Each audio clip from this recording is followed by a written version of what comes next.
व्यवस्थित आहे ना? भूमी व्यवस्थित किनवट दौऱ्यावर आला काय माहिती कशासाठी? आज तसा जयंतरावनं एका लग्नाचा प्रोग्राम ठेवला आहे आणि त्यानिमित्तानं खूप दिवसाची माझी इच्छा होती आणि आहे का पूर्ण राज्यभर विशेषतः जिथं बहुल ट्रायबल आहे तिथं जाऊन थोडंसं एक सहज गेट टुगेदर चर्चा करावी म्हणून हा कार्यक्रम तसा माझ्या माहितीप्रमाणे वर्षभरापासून आमच्या डोक्यात होता. पण नाईलाजाने त्याला आज मुहूर्त लागला आणि त्यानिमित्तानं आपले सगळ्यांना भेटण्याची संधी मिळाली. आता बघू जरा फिरल्यानंतर अंदाज येईल आणि जे जे काही सरकारच्या दरबारी मांडता येईल सांगता येईल ते सांगण्याचा प्रयत्न आणि सोडून घेण्याचा प्रयत्न करेल. सर, राष्ट्रवादी युवती मागच्या दाराने आली, आम्हाला राष्ट्रवादीची गरज नाही असं भरत गोगावलेचे पुत्र विकास गोगावले माझ्या डोक्यात एक असतं, जेव्हा कोणी कुठं जातं ना तर सगळ्या ठिकाणी राजकारणावर जे विचारलं जातं ना त्याच्याऐवजी सरळ सरळ आता इथं ह्या काकांनी सांगितलं हे महत्वाचं आहे आम्हाला. असं काहीतरी विचारत चला, कारण आपल्याला हे राजकारण हे चालूच राहणार आहे.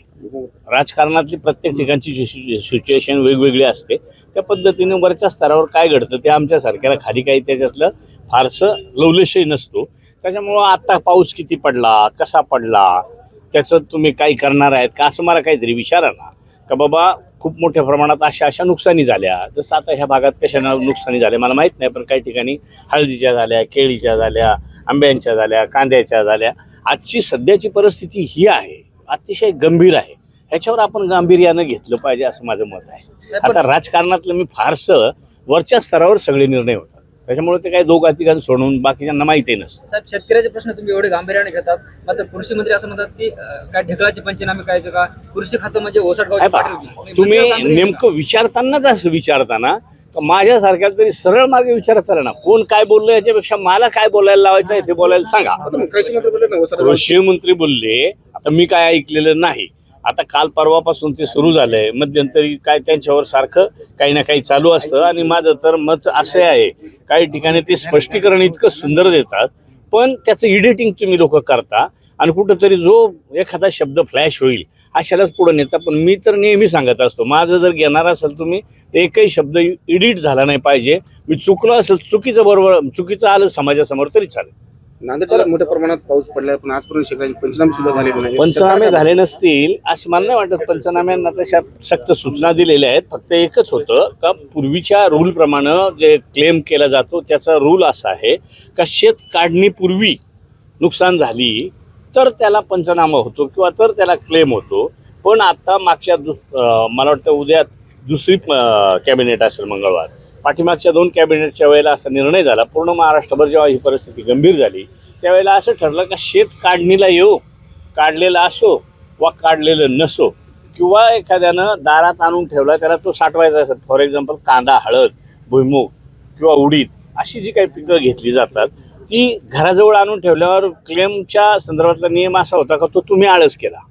पण आता शेतकरी म्हणला तर त्याला 12 कामं 15 कामं आणि मग त्यावेळेला ते काही शक्य होत नाही. म्हणून घरात आणून किंवा घरही उडून गेलं घरात ठेवल्यावर मग त्याचा पंचनामा नाही करायचा का असं म्हणून आता तेही पंचनामे करायला सुरुवात केलेली आहे. तर माझी विनंती आहे तुम्हाला आपल्या मार्फत त्या ठिकाणी जाऊ द्या, राहिलेले पंचनामे सुद्धा करून घ्या. मराठवाड्यातील एकमेव जंगल असलेलं किनवटचं जंगल आहे आणि किनवटच्या जंगलामध्ये मोठ्या प्रमाणात वनौषधी उपलब्ध आहे.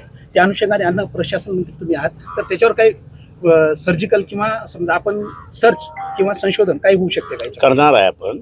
कालही योगायोगानं मुख्यमंत्री महोदयांनी जे आपलं राज्याचं आरोग्य विज्ञान विद्यापीठ आहे तिथं काही चांगली डेव्हलपमेंट आलेली आहे. त्या ठिकाणी जो कार्यक्रम झाला त्या कार्यक्रमात सर्चचा विषय आला का आपण सगळं हे विद्यापीठ वगैरे तपासणी डिग्र्या वगैरे घेतो पण जे सर्च व्हायला पाहिजे ते होत नाही. अशा पद्धतीनं आयुर्वेदावर मग त्या आदिवासी विभागाचं TRTI असेल किंवा त्यांचं कामच ते आहे तर तशा पद्धतीनं सर्च करून FDA म्हणूनच नाही तर हा माझा छंद.